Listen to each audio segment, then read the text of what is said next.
오늘 우리에게 주신 하나님의 말씀은 사사기 5장 1절부터 18절 말씀입니다.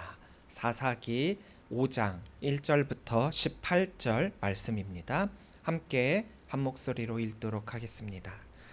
이날에 드보라와 아비노함의 아들 바락이 노래하여 이르되 이스라엘의 영솔자들이 영솔하였고 백성이 즐거이 헌신하였으니 여호와를 찬송하라. 너희 왕들아 들으라. 통치자들아 귀를 기울이라. 나 곧 내가 여호와를 노래할 것이요 이스라엘의 하나님 여호와를 찬송하리로다. 여호와여, 주께서 세일에서부터 나오시고 에돔 들에서부터 진행하실 때에 땅이 진동하고 하늘이 물을 내리고 구름도 물을 내렸나이다. 산들이 여호와 앞에서 진동하니 저 신의 산도 이스라엘의 하나님 여호와 앞에서 진동하였도다. 아낫의 아들 삼갈의 날에 또는 야일의 날에는 대로가 비었고 길의 행인들은 오솔길로 다녔도다. 이스라엘에는 마을 사람들이 그쳤으니 나 드보라가 일어나 이스라엘의 어머니가 되기까지 그쳤도다. 우리가 새 신들을 택하였으므로 그때 전쟁이 설문 때문에 이르렀으니 이스라엘의 방패와 창이 보였던가. 내 마음이 이스라엘의 방백을 사모함은 그들이 백성 중에서 즐거이 헌신하였음이니 여호와를 찬송하라. 흰 나귀를 탄 자들, 양탄 자에 앉은 자들, 길에 행하는 자들아 전파할지어다. 활 쏘는 자들의 소리로부터 멀리 떨어진 물 깃는 곳에서도 여호와의 공의로우신 일을 전하라. 이스라엘에서 마을 사람들을 위한 의로우신 일을 노래하라. 그때 여호와의 백성이 성문에 내려갔도다. 깰지어다 깰지어다 드보라여 깰지어다 깰지어다 다 너는 노래할지어다. 일어날지어다 바락이여 아비노함의 아들이여 내가 사로잡은 자를 끌고 갈지어다. 그때 날은 귀인과 백성이 내려왔고 여호와께서 나를 위하여 용사를 치시려고 내려오셨도다. 에브라임에서도 나온 자들은 아말렉의 뿔이 박힌 자들이요 베냐민은 백성들 중에서 너를 따르는 자들이요 마길에서는 명령하는 자들이 내려왔고 스불론에서는 대장군의 지팡이를 잡은 자들이 내려왔도다. 이사갈의 방백들이 드보라와 함께하니 이사갈과 같이 바락도 그를 뒤를 따라 골짜기로 달려 내려가니 르벤 시냇가에서 큰 결심이 있었도다. 내가 양의 무리 가운데 앉아서 목자의 피리 부는 소리를 들으면 어찌 됨이냐. 르벤 시냇가에서 큰 결심이 있었도다. 길르앗은 요단강 저쪽에 거주하며 다는 배에 머무름이 어찌 됨이냐. 아셀은 해변에 앉으며 자기 한만에 거주하도다. 스불론은 죽음을 무릅쓰고 목숨을 아끼지 아니한 백성이요 납달리도 들의 높은 곳에서 그러하도다. 아멘. 할렐루야. 오늘도 주의 전을 차신 우리 성도님들을 주님의 이름으로 사랑하고 축복합니다. 우리 옆에 계신 분들과 함께 인사 나누겠습니다. 사랑합니다. 축복합니다. 사랑합니다. 축복합니다. 저희는 계속해서 사사기 말씀을 이어가지고 말씀을 나누고 있습니다. 그래서 본문 말씀이 조금 길어요. 짧게 끊어서 갈 수 있는 부분이 아니라 한 사건과 한 이적을 틈으로 자르고 있기 때문에 오늘 사사기 5장 1절부터 18절까지 좀 긴 말씀이지만 여기까지 말씀을 함께 나눠야 오늘의 내용을 이해하실 수 있기 때문에 좀 말씀을 길게 잡았습니다. 예배 동행으로 이렇게 우리 언약교회에 오신 우리 복직교회 성도님들을 정말 사랑하고 축복합니다. 이렇게 함께함의 예배가 굉장히 큰 힘이 되고 위로가 되고 또 능력이 되는 줄 믿습니다. 오늘 이 자리에서 함께함을 통해서 우리 언약교회가 이 지경의 향기가 돼서 예수님의 이름을 드높이고 또한 여러분들의 이 예배를 통해서 하나님께서 높이 이름을 높여 받으실 줄 믿습니다. 사람들은 성공보다 실패를 더 오래 기억한다라고 그렇게 이야기를 합니다. 근데 연구를 한 결과를 봐서는 조금 다른 이야기를 저희들에게 들려주고 있습니다. 인간은 큰 위기 속에서 하나님을 찾지만 위기가 지나고 나서 평안이 찾아오게 된다라고 한다면 너무나도 우리에게 주신 그 은혜를 빨리 일상 속으로 돌려 묻어버리게 된다라는 거예요. 그러니까 이 말이 뭔 말이냐? 우리가 뭔가를 기억하는 것보다 잊어버리는 게 우리에겐 더 익숙하다라는 거예요. 우리는 뭐 좋은 일을 기억한다, 나쁜 일을 기억한다, 뭔가를 더 잘 기억한다라고 표현을 하고 있지만 실상은 기억하는 것보다 잊어버리는 게 더 빠르다라는 거죠. 심리학에서는 이것을 쾌락 적응이다라고 이야기를 해요. 쾌락 적응. 이 말은 인간이 경험하는 행복과 불행이 시간이 지나가면은 일정 기준점으로 되돌아가는 경향을 말하고 있어요. 그러니까 우리가 좋은 일을 경험을 하게 되면 행복감이 어느 정도 상승을 하게 되지만 시간이 지나고 나면은 그 상승했던 그 행복감이 다시 원래 수준으로 돌아가게 되고 정말 죽을 것 같이 힘들고 아팠던 또 슬픈 그때가 나에게 찾아왔다라고 하더라도 결국에는 어느 정도 시간이 지나면 다시금 회복이 된다라고 하는 그런 이론입니다. 예를 들면 뭐 스마트폰을 산다거나 뭐 새 물건을 산다거나 하면은 되게 기분이 좋잖아요. 행복하잖아요. 또 여행을 갔었을 때 설렘이 있고 내가 원하는 목표를 달성했을 때 굉장히 만족도가 높고 기쁘잖아요. 그런데 그런 것들이 시간이 지나고 나면 그 기쁨이 줄어들게 되고 힘들었을 때 감정과 간절함이 또 하나님께 받았던 은혜와 기쁨이 시간이 지나면서 어떻게 보면은 그거 당연한 거 아니야? 라고 하는 이런 마음을 가져버리게 된다라는 거예요. 오늘 저희가 사사기 5장의 말씀을 읽었지만 이 5장의 말씀과 4장의 말씀은 동일한 말씀이에요. 즉 4장에서 이스라엘과 가나안 전쟁 이야기가 저희들에게 나타나고 알려주었는데 이 사사기의 이 기록, 이 4장에서의 이 전쟁의 이 기록이 우리들에게 어떠한 마음을 주고 있는가? 우리는 여기에 한번 초점을 맞춰서 오늘 본문 말씀을 함께 살필 필요가 있습니다. 사실 가나안이라고 하는 이 민족은요, 이 족속은요, 이 당시에 이스라엘을 20년 동안 괴롭힐 정도로 굉장히 강력한 군대를 가지고 있었던 민족입니다. 철병거 900대를 가지고 있었고 또 군대 장관 시스라, 이 시스라라고 하는 장군은 길 가던 아이들이 그 이름만 들어도 울음을 그칠 정도로 굉장히 유명하고 난폭한 그런 사람이었어요. 이들과 전쟁을 벌인다라고 하는 것은 어떻게 보면은 정말 이길 수 없을 것 같은 그런 상황과 사건이라는 거죠. 그런데 그 가운데서도 하나님의 역사는 계속되고 있었고요. 승리는 하나님께 달려 있다라는 사실을 사사기 4장의 말씀을 통해서 우리는 이미 말씀을 나눴습니다. 근데 사사기 5장에서도 이 사건에 대해서 함께 나누고 있어요. 4장이 사건을 다룬 역사를 기록한 장이다라고 한다면 오늘 저희가 읽은 5장은 그 역사를 신학적으로 해석한 찬양이라는 거예요. 그러니까 하나님은 단순히 이 전쟁에서 이스라엘이 승리했다라고 하는 그 팩트, 사실만을 기억하기를 원하시는 것이 아니라 누가 그 승리를 주셨는가? 왜 승리를 주셨는가? 그리고 그 승리에 누가 응답을 했는가에 대해서 기억하기를 원하시고 계십니다. 역사라는 건 시간이 지나면 잊혀질 수 있습니다.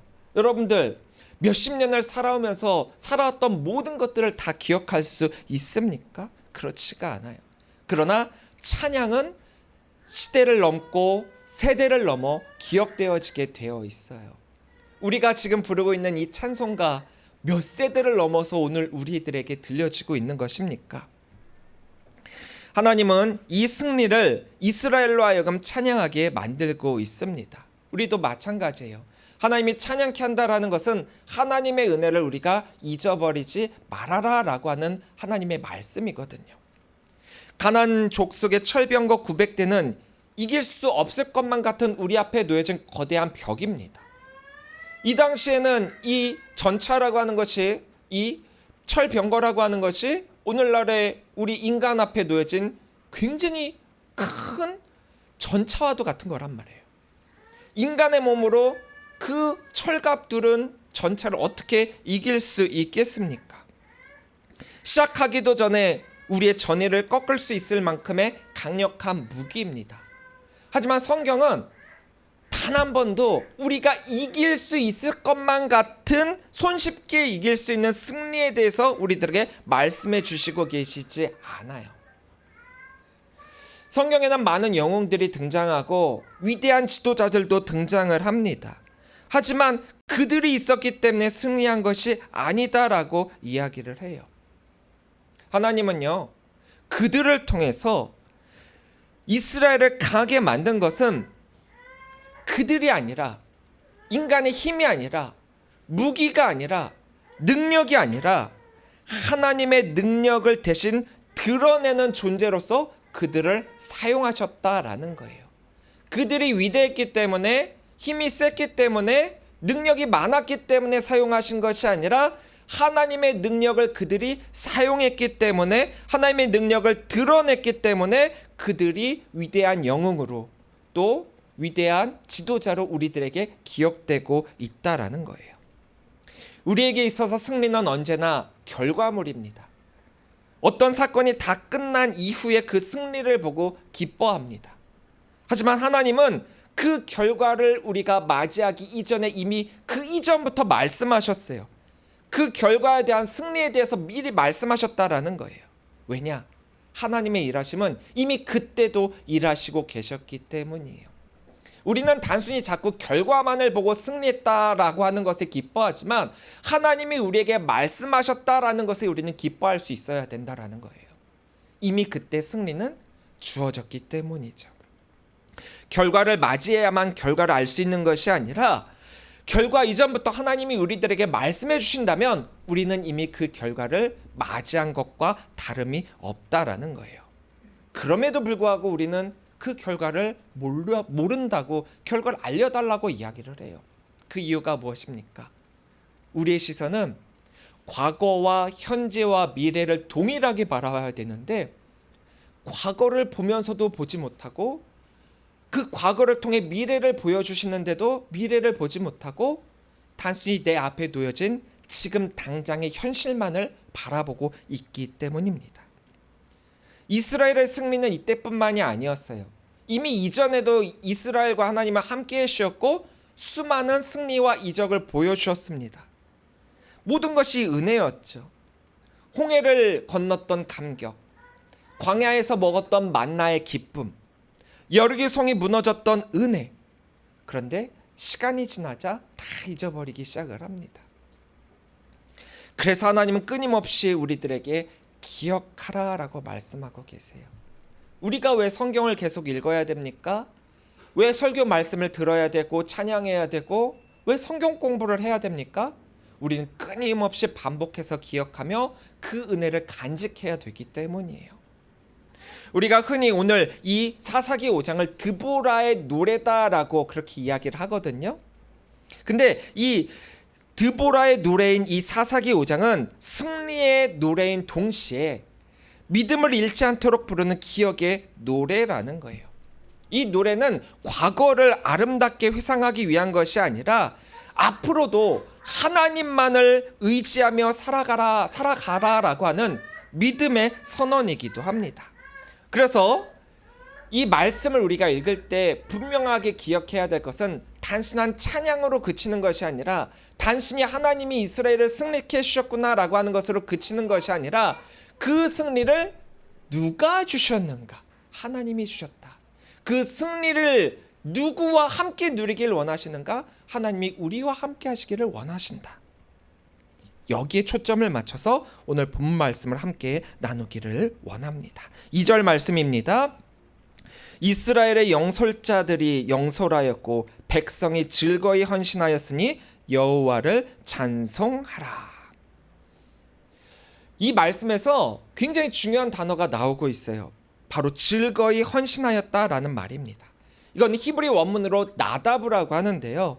이 나다브라고 하는 이 말은 참여했다, 단순히 참여했다라는 의미를 지니고 있는 것이 아니라 자원하여 내 자신을 내어놓다, 기꺼이 헌신하다, 마음을 다하여 드린다라고 하는 뜻을 가지고 있습니다. 구약에서 이 단어를 사용할 때는 어떤 때 사용을 했느냐? 백성들이 예물을 하나님께 드릴 때, 성막을 지을 때, 이때 바로 이 단어를 사용했다라는 거예요. 하나님께 드림이, 하나님께서 말씀하셨을 때 행함이 억지로 하는 것이 아니라, 누가 시켜서 하는 것이 아니라 내가 자원하여, 마음을 다하여, 헌신하여 드렸다라고 하는 그 단어가 이 나다브라는 거예요. 그래서 우리 잊지 말아야 됩니다. 하나님은요, 언제나 억지로 움직이는 사람보다 기쁨으로 자신을 드리는 사람을 기억하신다라는 것을 말입니다.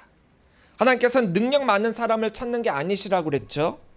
하나님은 순종하려는 마음이 있는 사람을 먼저 찾고 계십니다. 그리고 그 순종을 통해서 하나님의 역사는 오늘도 계속해서 쭉 이어지고 있습니다. 이게 성경 전체를 관통하고 있는 하나님의 일하심의 방법이에요. 물론 성경을 보면 한 번에 하나님의 말씀에 순종하는 사람들도 있는 반면 일단은 거부를 해요.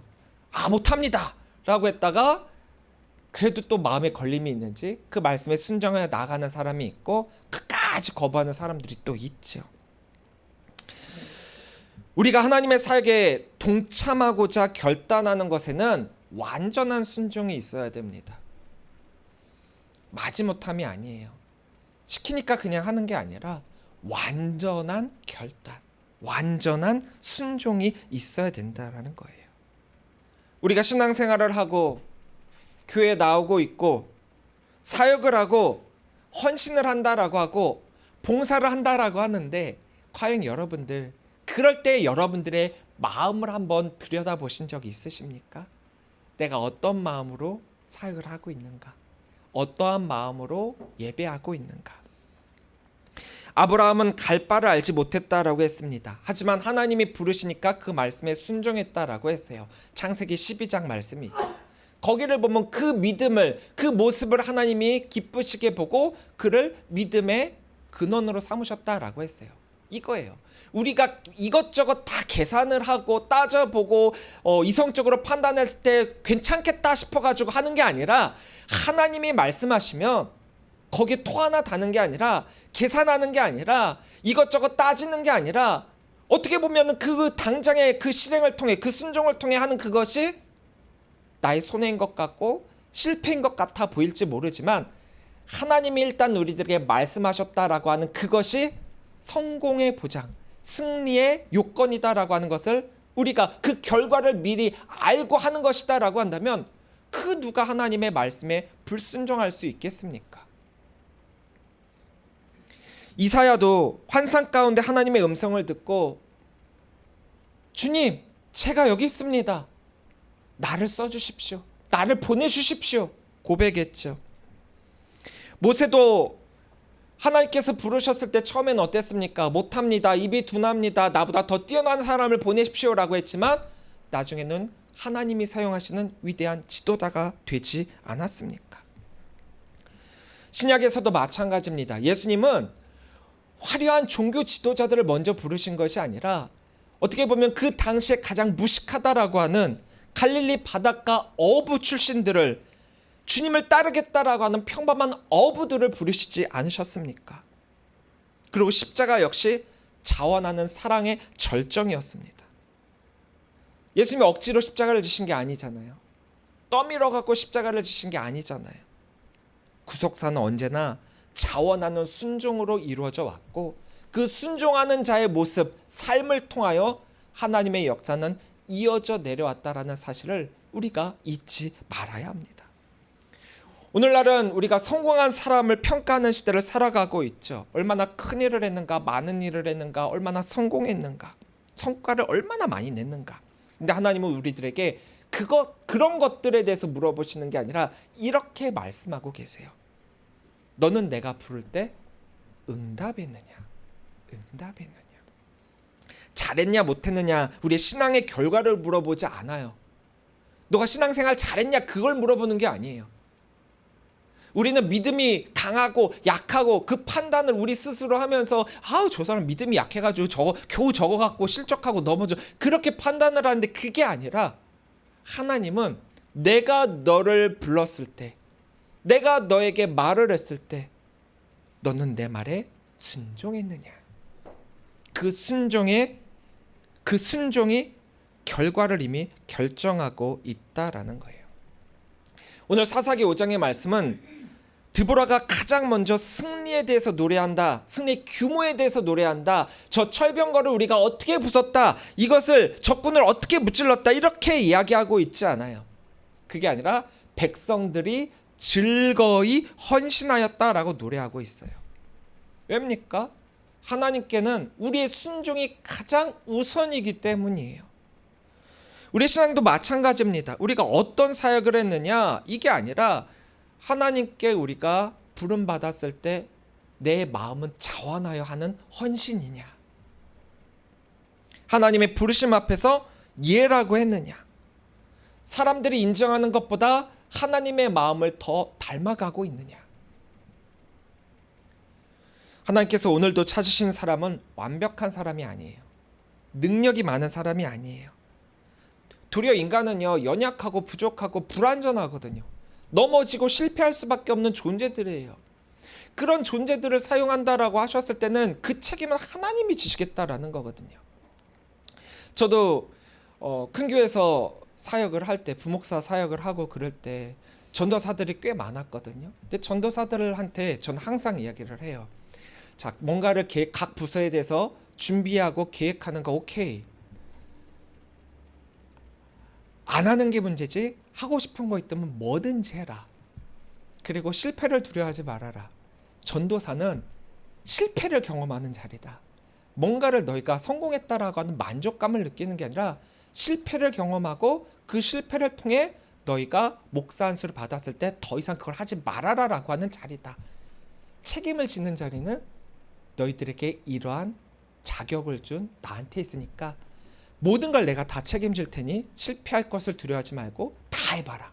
단 안 하는 거에 대해서는 책망하겠다. 제가 그렇게 해갖고 전도사들의 실패를 스스로 경험하게끔 한 적이 있어요. 맞아요. 하나님은 우리들에게 그걸 말씀하시는 거거든요.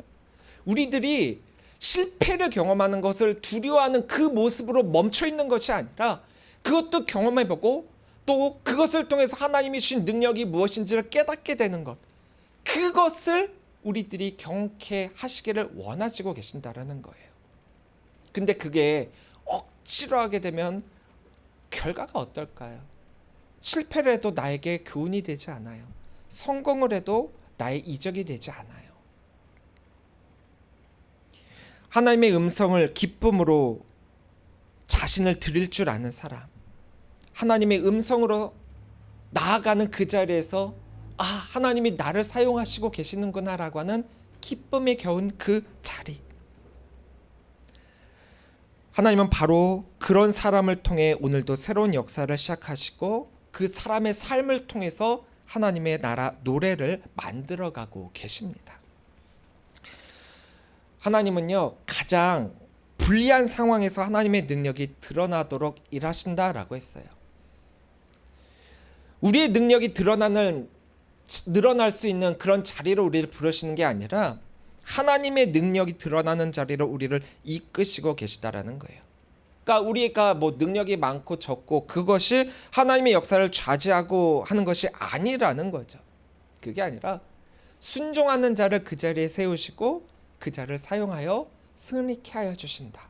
어떻게 보면 굉장히 단순하고 꽤 쉬운 공식이잖아요. 하나님이 순종하는 자를 부르시고 그 자리에 세우셔서 그 자를 통해 승리케 하신다. 승리는 하나님이 주시고 찬양은 헌신한 자의 입술에서 시작이 된다라는 거죠. 그래서 하나님은 순종하는 자를 찾으시는 것임과 동시에 그 승리에 참여할 사람도 찾고 계시다라는 거예요. 하나님은 여러분들에게 기회를 주시는 거죠. 승리를 만끽하고 기쁨을 만끽할 그 자리로 말입니다. 자, 이러한 하나님의 부르심에 어떻게 응답하시겠습니까? 오늘 본문 말씀 13절부터 18절 말씀을 보면 하나님께서 이스라엘 백성들에게 약속해 주셨고 이 가나안을 너희들 손에 붙여주시겠다라고 약속을 해주셨는데 그 약속에 동참한 지파들과 동참하지 않은 지파들에 대해서 함께 이야기를 나누고 있어요. 에브라임, 베냐민, 마길, 스불론, 이사갈 이 지파들은 적극적으로 하나님의 말씀에 순종해 전쟁에 참여했다라고 해요. 특히 스불론과 납달리는 죽음을 무릅쓰고 싸웠다라고 할 만큼 굉장히 적극적이었고 또 이사갈은 드보라와 함께 최전선으로 나아가 싸웠습니다. 그런데 르벤, 길르앗, 단, 아셀은 참여하지 않았다라고 했어요. 아까도 제가 승리 공식은 뭐라고 그랬죠? 하나님의 말씀에 순종하여 그 자리에 하나님이 그 자리를 세우시고 그 자리를 통하여 승리를 만끽게 하시겠다라고 했잖아요. 결국 우리가 하나님의 말씀에 순종하면 승리는 보장된 거였어요. 그런데도 참여한 자들이 있고 참여하지 않은 자들이 생기는 이유가 무엇일까요? 왜 이들은 전쟁에 참여하지 않았는가? 보통 인간들은요, 새로운 도전보다는 지금의 현실에 안주하고 만족하는 것에 익숙하거든요. 현재 안전을 유지하려는 것에 꽤 더 큰 시간을 소요하고 있습니다. 지금 가진 것이 많아요. 어느 정도 적당해요. 그럼 그것을 더 투자해 갖고 더 많은 것을 얻기보다 가진 것을 잃어버릴 가능성이 조금이라도 있다라고 한다면 도전하지 않습니다. 르우벤은 양떼를 잃을까 두려워 깊은 생각만 했고요. 단은 배를 비워두는 것이 걱정되어서 배 곁에 머물러 있었고 아셀은 항구를 떠나는 것이 부담스러워서 해변에 머물러 있었습니다. 그러니까 이들도 하나님을 믿었어요. 믿는 자들이고 믿었다라고 했고 그 말씀에 승리가 담겨 있다라는 것도 알았어요. 하지만 그들이 하나님을 믿지 않은 것이 아닌 하나님보다 자신의 안전을 더 신뢰한 것이 문제라는 것이죠. 오늘 우리의 모습도 다르지가 않습니다. 하나님은 이곳저곳에서 우리들을 부르시고 계시거든요. 봉사라는 마음을 주시고 전도하라는 마음을 주시고 헌신하라라고 마음을 주시지만 우리는 때로는 거기에 나의 삶의 자리를 앉혀놓고 자 비교를 해요. 하나님의 말씀과 지금 나의 모습, 나의 자세, 내가 가진 것들 다 비교를 해보고 난 이 정도만으로도 충분해요 라고 하고 거절을 하거든요. 하지만 믿음은 안전한 곳에서는 자라지가 않아요. 우리의 믿음이 강하다라고 할 때가 언제입니까? 평안할 때가 아니라 도리어 우리가 핍박을 받고 박해를 받을 때 우리의 믿음은 더욱더 강해져요. 믿음은 하나님의 말씀을 붙들고 한 걸음 내디딜 때 자라기 시작합니다. 제가 헌신 예배를 드릴 때 그리고 사역자들에게 이 말씀을 한 번씩은 꼭 드렸었어요. 어떤 거냐? 자, 여러분들 신앙생활하기 기쁘십니까? 편하십니까? 그러면 대부분이 100% 아멘 그러시거든요. 그러면 자, 여러분들이 편하고 기쁘게 신앙생활 하실 수 있다라고 하면 여러분들의 그 기쁨과 편안함을 위해 안 보이게 불편한 분들 계십니다. 안 보이게 헌신하신 분들 계십니다. 내가 편하면 그 누군가가 불편하다라는 것도 잊지 마시길 바랍니다. 이 말씀을 딱 드렸더니 어떤 한 분은 망치로 머리를 딱 맞은 것 같다라고 하더라고요. 단순히 나의 기쁨과 평안함이 하나님이 주시는 것이다라고만 생각을 했지만 또 다른 누군가의 헌신과 봉사가 있었기 때문에 가능한 것이다. 내가 그 자리에 서겠습니다. 헌신을 하시더라고요. 또 그러라고 말씀을 드리는 것만은 아닙니다. 그게 아니라 우리는 잊지 말아야 된다라는 거예요. 하나님이 부르시는 그 자리를 통해서 우리는 우리의 믿음이 더 커질 수 있다라는 것을 말입니다. 여기서 우리는 한 가지 소망을 또 발견할 수가 있어요. 단순히 그러면 참여한 사람들과 참여하지 않은 사람들을 단순히 양분법적으로 그렇게 딱 나눠야 되는가? 또 그렇지만도 않아요. 우리는 때때로 르우벤처럼 망설이죠. 단처럼 계산하죠. 아셀처럼 편안한 자리를 추구하고 있죠. 그럼에도 하나님은 우리의 이 불완전한 순종 속에서 또 실패 속에서 하나님의 그 구원의 역사를 멈추지 않고 계시거든요. 즉 순종한 사람은 구원받고 순종하지 않은 사람은 내친다. 이게 아니라 이 순종하지 않은 사람들도 기다려주신다라는 거예요. 하나님은 우리의 실패보다 회복을 더 원하시는 분이시기 때문이에요. 그래서 그 구원의 역사를 멈추지 않고 오늘도 우리를 향하여 포기하지 않으며 회복을 향한 문을 열어두시고 계십니다. 이게 바로 사사기의 역사를 통해 계속되고 있는 하나님의 변함없는 은혜요, 오늘을 살아가고 있는 우리를 향한 하나님의 은혜입니다.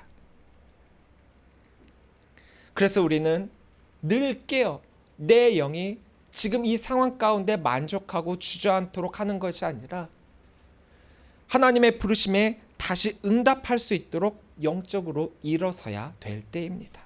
12절입니다. 깰지어다 깰지어다 드보라여 깰지어다 너는 노래할지어다. 여기서 깰지어다라고 하는 이 단어, 히브리어는 우르라는 단어 있는데요. 이는 영적으로 다시 깨어 일어나라라고 하는 거예요.